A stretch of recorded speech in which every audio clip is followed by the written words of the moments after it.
Hi all, this is Abhay from Prepwise. 2024-ൽ CUET PG, IIT JAM, TISNET മുതലായ PG entrance exam target ചെയ്ത് prepare ചെയ്യാൻ ആഗ്രഹിക്കുന്ന ആളുകൾക്കായി Prepwise സംഘടിപ്പിക്കുന്ന free online workshop. കൂടുതൽ വിവരങ്ങൾക്കായി താഴെ കൊടുത്തിരിക്കുന്ന ഡിസ്ക്രിപ്ഷൻ ചെക്ക് ചെയ്യുക. ഡിസ്ക്രിപ്ഷനിൽ കൊടുത്തിരിക്കുന്ന ഫോം ഫില്ല് ചെയ്ത് എത്രയും പെട്ടെന്ന് രജിസ്റ്റർ ചെയ്യുക. Hi all, welcome to Prepwise UG+. Prepwise UG+ലേക്ക് ഏവർക്കും സ്വാഗതം. അങ്ങനെ CUET PG 2024 പ്രിപ്പയർ ചെയ്യുന്നവർക്കായിട്ട് ടാർഗറ്റ് CUET 2024 ഭാഗമായി 2023 CUET PGയുടെ ഭാഗമായി ഒരുപാട് ക്വസ്റ്റ്യൻ പേപ്പറിൽ പാർട്ട് എയിൽ നിന്ന് വന്നിട്ടുള്ള ജനറൽ അവയർനെസ് ക്വസ്റ്റ്യൻസ് ആയിരിക്കും നമ്മൾ ഈ സെഷന്റെ ഭാഗമായിട്ട് അല്ലെങ്കിൽ ഈ ഒരു സീരീസിന്റെ ഭാഗമായിട്ട് ഇന്നോട്ട് നമ്മൾ ഡിസ്കസ് ചെയ്ത് തുടങ്ങുക. സോ ഓരോരോ സെഷൻസിലും കുറഞ്ഞ ചോദ്യങ്ങൾ, ആ ചോദ്യങ്ങൾ ഏതൊക്കെ ഏരിയാസിൽ നിന്ന് വന്നു, അതുപോലെ അതിന്റെ കറക്റ്റ് ആൻസർ എന്താണ്, എങ്ങനെയൊക്കെ പ്രിപ്പയർ ചെയ്താലാണ് നിങ്ങൾക്ക് ഈ പാർട്ട് അടിപൊളിയായിട്ട് ആൻസർ ചെയ്യാൻ പറ്റുക തുടങ്ങിയ കാര്യങ്ങളൊക്കെ ആയിരിക്കും നമ്മൾ ഈ സെഷനിൽ ഡിസ്കസ് ചെയ്യുക. ഒരുപാട് ലെങ്തി സെഷൻ ഒന്നും ആയിരിക്കില്ല, പക്ഷെ എന്നാലും പരമാവധി ക്വസ്റ്റ്യൻസ് ഒക്കെ തന്നെ സോൾവ് ചെയ്തുകൊണ്ട്, എക്സ്പ്ലെയിൻ ചെയ്തുകൊണ്ട്, ടൈപ്പ് ഓഫ് ക്വസ്റ്റ്യൻസ് ഒക്കെ തന്നെ ചർച്ച ചെയ്തുകൊണ്ട് നമുക്ക് മുന്നോട്ട് പോവാം. ചാനൽ ആദ്യമായി കാണുകയാണെങ്കിൽ സബ്സ്ക്രൈബ് ചെയ്യാൻ മറക്കാതിരിക്കുക. ആൻഡ് സെഷൻ ഇഷ്ടപ്പെടുകയാണെങ്കിൽ ലൈക്ക് ചെയ്യാൻ മടിക്കാതിരിക്കുക. അപ്പൊ അങ്ങനെയാണെങ്കിൽ ഒട്ടും സമയം കളയാൻ നമുക്ക് നമ്മുടെ ആദ്യ ചോദ്യത്തിലേക്ക് പോവാം അല്ലെ. ഫസ്റ്റ് ക്വസ്റ്റ്യൻ എന്ന് പറയുന്നത് മാച്ച് ദ ഫോളോയിങ് ആണ്. 4 ഓപ്ഷൻസ് തന്നിട്ടുണ്ട്. അതിനോട് തന്നെ ഇപ്പുറത്തുള്ള 4 ഓപ്ഷൻസ് ചേരുംപടി ചേർക്കാനാണ് ആവശ്യപ്പെടുന്നത്. അപ്പം ലിസ്റ്റ് 1ലുള്ള എന്തൊക്കെയാന്ന് നോക്കാം. ഫേസസ് ഓഫ് ബുദ്ധാസ് ലൈഫ് ആണ്. Actually phases of Buddha's life എന്ന് പറയുമ്പോൾ 5 ഫേസ് വരുന്നുണ്ട്. അതിൽ 4 ഫേസ് അവിടെ കൊടുത്തിട്ടുണ്ട്. ഏതൊക്കെയാണ്? Renunciation, enlightenment, first sermon, death. ഈ 4നോട് കറസ്പോണ്ട് ചെയ്യുന്ന സിംബൽസ് ഏതൊക്കെയാണ്? അപ്പൊ 5 സിംബൽസ് ആയിട്ട് അതിനെ നമുക്ക് മനസ്സിലാക്കാൻ സാധിക്കും. ഹിസ്റ്ററി ഒക്കെ പഠിക്കുകയാണെങ്കിൽ അല്ലെങ്കിൽ ഏൻഷ്യന്റ് ഹിസ്റ്ററി അല്ലെങ്കിൽ റിലീജിയൻ ഒക്കെ പഠിക്കുമ്പോൾ നമ്മൾ അറിയുന്ന ഒരു കാര്യമാണിത്.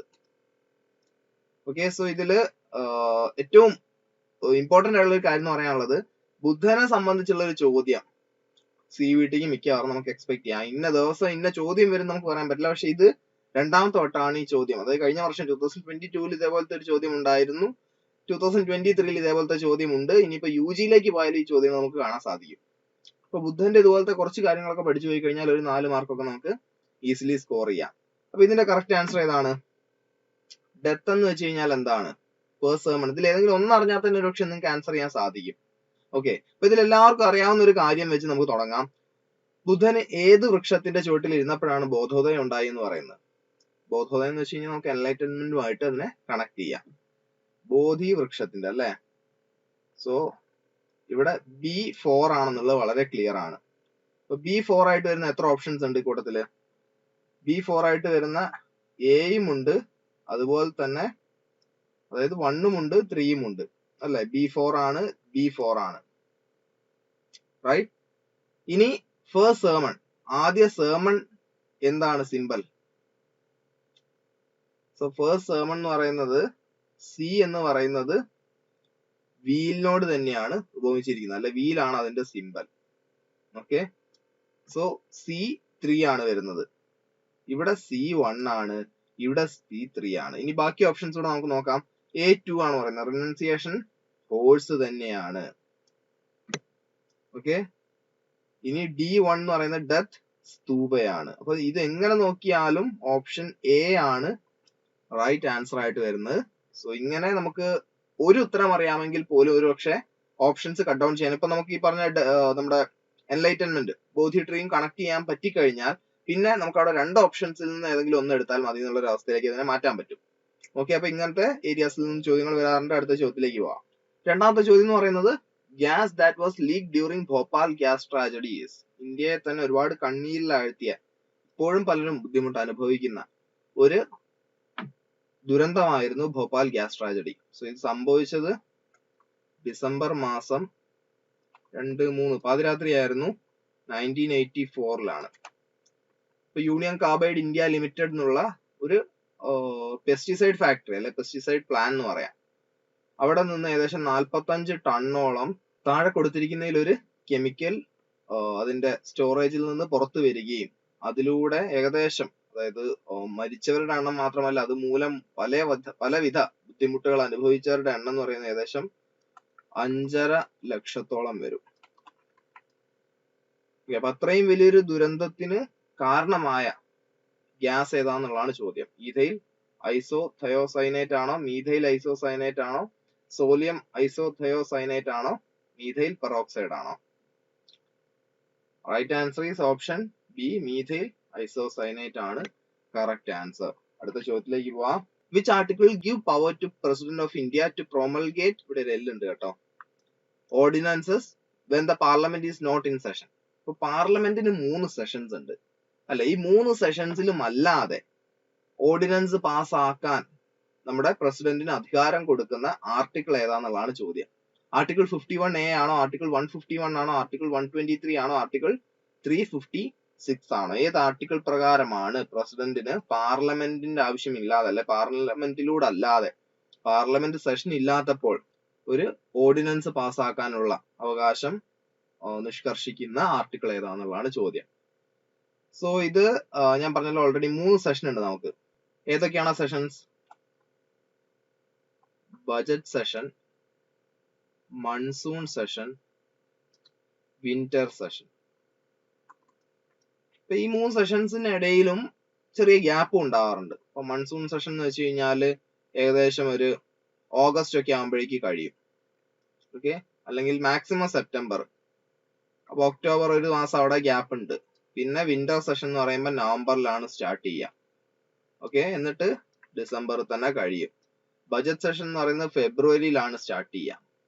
ഓക്കെ, അപ്പൊ എങ്ങനെ പോയാലും അതിനിടയിൽ ഗ്യാപ്പ് ഉണ്ടാവും. സോ ഈ സമയത്ത് എന്തെങ്കിലും ഒക്കെ ആയിട്ട് പാസ്സാക്കണം എന്നുണ്ടെങ്കിൽ, ലോ ആയിട്ട് പാസ്സാക്കണം എന്നുണ്ടെങ്കിൽ ഒരു പാർലമെന്റ് ആക്ട് പോലെ തന്നെയാണ് ഓർഡിനൻസും. അതിൽ പവറിലൊന്നും യാതൊരു വ്യത്യാസവും ഇല്ല. പക്ഷെ ഇതിന്റെ ഒരു കാര്യം എന്ന് വെച്ച് കഴിഞ്ഞാൽ ഈ ഓർഡിനൻസ് ഇറക്കി കഴിഞ്ഞാൽ ഏകദേശം 6 ആഴ്ചയ്ക്കുള്ളിൽ വേണമെങ്കിൽ പാർലമെന്റിന് എന്ത് ചെയ്യാം, അത് തിരിച്ചെടുപ്പിക്കാം. ആ ഒരു കാര്യമേ ഉള്ളൂ. അപ്പൊ അങ്ങനെയൊക്കെ ആണെങ്കിൽ തന്നെയും വളരെ പവർഫുൾ ആയിട്ടുള്ള ഒരു ആർട്ടിക്കിൾ തന്നെയാണ് ആർട്ടിക്കിൾ 123. ഓപ്ഷൻ 3 ആണ് റൈറ്റ് ആൻസർ.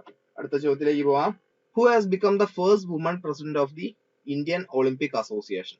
ഇന്ത്യൻ ഒളിമ്പിക് അസോസിയേഷന്റെ ആദ്യ വുമൺ പ്രസിഡന്റ്. അപ്പൊ ഇവർ ആദ്യ വുമൺ പ്രസിഡന്റ് മാത്രമല്ല, ഒരു ഒളിമ്പ്യൻ ആണ്. ഓക്കെ, ഒരു ഒളിമ്പ്യൻ, അതായത് ഒരു ഇന്ത്യയെ ഇന്റർനാഷണൽ തലത്തിൽ പ്രതിനിധീകരിച്ചിട്ടുള്ള ഒരാള് IOAയുടെ തലപ്പത്തേക്ക് വരുന്നത് 1934 ശേഷം. ഇപ്പോൾ ഇത് ആദ്യമാണ്. ലാസ്റ്റ് സംഭവിച്ചത് 1934 ആണ്. അതിന് 5 വർഷം മുമ്പാണ് ആദ്യമായിട്ട് IOA നിലവിൽ വരുന്നത്. 95 വർഷക്കാലത്തെ ചരിത്രമാണ് പറയാനുള്ളത്. അതിൽ ഇത്ര വർഷങ്ങൾക്ക് ശേഷമാണ് ഒരു സ്പോർട്സ് പേഴ്സൺ അതിൽ തലപ്പത്തേക്ക് വരുന്നതെന്ന് വേണമെങ്കിൽ പറയാം. സോ ദീപ കർമാക്കർ ആണോ, മേരി കോം ആണോ, PT ഉഷ ആണോ, കർണം മല്ലേശ്വരി ആണോ? അപ്പം ഇദ്ദേഹത്തെ ഓർക്കുന്നതിനായിട്ട് എനിക്ക് ഒരു കാര്യമേ പറയേണ്ടി വരികയുള്ളൂ. പക്ഷേ ഇതല്ലെങ്കിൽ ഞാൻ ഒരു കാര്യം കൂടെ പറയാം. Los Angeles 1984. അപ്പം ഈ ഒളിമ്പിക്സിൽ 4ാം സ്ഥാനത്തേക്ക് തള്ളിപ്പോയ നമ്മുടെ സ്വന്തം അത്ലീറ്റ് ആണ്. ഇല്ലെങ്കിൽ അന്ന് തന്നെ നമുക്ക് ഒരു ഒളിമ്പിക്സ് മെഡൽ കാണാമായിരുന്നു 400 മീറ്റർ ഹഡിൽസ്. ഇനി രണ്ടാമതൊരു ക്ലൂ കൂടെ തരാം. ഇനിയും മനസ്സിലാവാത്തവരുണ്ടെങ്കിൽ അവരുടെ വിളിപ്പേര് പയ്യോളി എക്സ്പ്രസ് എന്നാണ്. മൾട്ടിപ്പിൾ ടൈംസ് ഏഷ്യൻ ഗെയിംസിൽ ഗോൾഡ് മെഡലിസ്റ്റ് ആണ്. ഇനി അതുമല്ല, ഏഷ്യയിലെ തന്നെ ആദ്യത്തെ ദ്രോണാചാര്യ അവാർഡ് ലഭിച്ചിരിക്കുന്നത് ഇദ്ദേഹത്തിന്റെ കോച്ചിനുമാണെന്ന് നമുക്ക് പറയാം. അദ്ദേഹത്തിന്റെ പേരാണ് ശ്രീ OM നമ്പ്യാർ, അല്ലെങ്കിൽ ദ്രോണാചാര്യ OM നമ്പ്യാർ. അപ്പം അത്ലീറ്റ് മറ്റാരുമല്ല, കേരളത്തിന്റെ സ്വന്തം PT ഉഷയാണ്. ഓപ്ഷൻ 3 ആണ് കറക്റ്റ് ആൻസർ. ദീപ കർമാകർ, മേരി കോം, കർണം മല്ലേശ്വരി ഇവരൊക്കെ ഇന്ത്യക്ക് വേണ്ടപ്പെട്ട അത്ലീറ്റ്സ് ആണെങ്കിലും PT ഉഷയാണ് നിലവിൽ ഇന്ത്യൻ ഒളിമ്പിക് അസോസിയേഷന്റെ പ്രസിഡന്റ്. സോ ഇത്രയുമാണ് ഈ ഒരു സെഷനിൽ ഡിസ്കസ് ചെയ്യാനുള്ളത്. ഇത് കണ്ടോ, നിങ്ങൾ സ്പോർട്സിൽ നിന്നുള്ള ഒരു ചോദ്യം വന്നു അല്ലെ, സ്പോർട്സിൽ നിന്ന്. ആൻഡ് ഇത് കറന്റ് അഫയേഴ്സിൽ വേണമെങ്കിൽ പെടുത്താം. 2022 ഡിസംബറിൽ നടന്നൊരു കാര്യം അതാണ് 2023 CUET ചോദിച്ചിട്ടുള്ളത്. ക്ലിയർ അല്ലേ? 2022 ഡിസംബർ 10, 11 ആയിട്ടാണ് ഈ ന്യൂസ് പുറത്തു വരുന്നത്. അത് ഒരു 6 മാസങ്ങൾക്ക് ഇപ്പുറമുള്ള CUET ചോദിച്ചിട്ടുണ്ട്. ഇനി ഇങ്ങോട്ട് നോക്കുകയാണെങ്കിൽ ഇത് കോൺസ്റ്റിറ്റ്യൂഷൻ ആണ്, അല്ലെങ്കിൽ സേലിയൻ ഫീച്ചേഴ്സ് ഓഫ് കോൺസ്റ്റിറ്റ്യൂഷനിലൊക്കെ പെടുത്താൻ പറ്റുന്ന ഒന്നാണ്. കോൺസ്റ്റിറ്റ്യൂഷൻ എന്നുള്ള ചോദ്യമുണ്ട്. ഇത് GK പെട്ടൊരു ചോദ്യമാണ്. പിന്നെ ഇത് കൂടാതെ നമ്മുടെ NCERT ടെക്സ്റ്റിൽ പൊളിറ്റിക്സിൽ ഇത് പഠിപ്പിക്കുന്നുമുണ്ട്. അപ്പൊ ഇങ്ങനെ വ്യത്യസ്ത തലങ്ങളിൽ നിന്നുള്ള, വ്യത്യസ്ത ഏരിയാസിൽ നിന്നുള്ള ചോദ്യങ്ങളൊക്കെയാണ് നിങ്ങൾ CUET PGക്ക് എക്സ്പെക്ട് ചെയ്യേണ്ടത്. ഓക്കെ, അപ്പൊ 5 ചോദ്യമേ ഉള്ളൂ എന്ന് പറഞ്ഞ് നിങ്ങൾക്ക് ഇത് സ്കിപ്പ് ചെയ്യാൻ, അല്ലെങ്കിൽ ഇപ്പോഴേ തുടങ്ങുകയാണെങ്കിൽ നിങ്ങൾക്ക് ഒരുപാട് ഏരിയ കവർ ചെയ്യാനും ഇതുപോലത്തെ ഉത്തരങ്ങളൊക്കെ തന്നെ, ഇപ്പൊ ഈ 123 പോലുള്ള ഉത്തരങ്ങൾ കണ്ടെത്താനും, ഇനി പ്രപ്പോയ്സ് UG+ തന്നെ കറന്റ് അഫയേഴ്സ് ഫോളോ ചെയ്യുകയാണെങ്കിൽ ഇതുപോലത്തെ നമ്മുടെ ഇപ്പം PT ഉഷ എന്നുള്ള ഒരു ആൻസറിലേക്കൊക്കെ നിങ്ങൾക്ക് ഈസിലി എത്താൻ പറ്റും. ആൻഡ് പാർട്ട് എക്കുള്ള കംപ്ലീറ്റ് സപ്പോർട്ട് UG പ്ലസിൽ അവൈലബിൾ ആണ്. പാർട്ട് ബിയും നിങ്ങൾ ഏത് പരീക്ഷയാണ് എഴുതാൻ താല്പര്യപ്പെടുന്നത് ആ വിഷയങ്ങൾക്കൊക്കെ തന്നെയുള്ള സപ്പോർട്ട് UG പ്ലസിൽ അവൈലബിൾ ആണ്. കൂടുതൽ വിവരങ്ങൾക്ക് താഴെ കൊടുത്തിരിക്കുന്ന ഞങ്ങളുടെ അക്കാഡമിക് കൗൺസിലറെ ബന്ധപ്പെടുക. അവരുമായി സംസാരിച്ച് നിങ്ങൾക്ക് താല്പര്യമുള്ള പാക്കേജുകളെല്ലാം തന്നെ എടുത്ത് എത്രയും പെട്ടെന്ന് പ്രിപ്പറേഷൻ തുടങ്ങുക.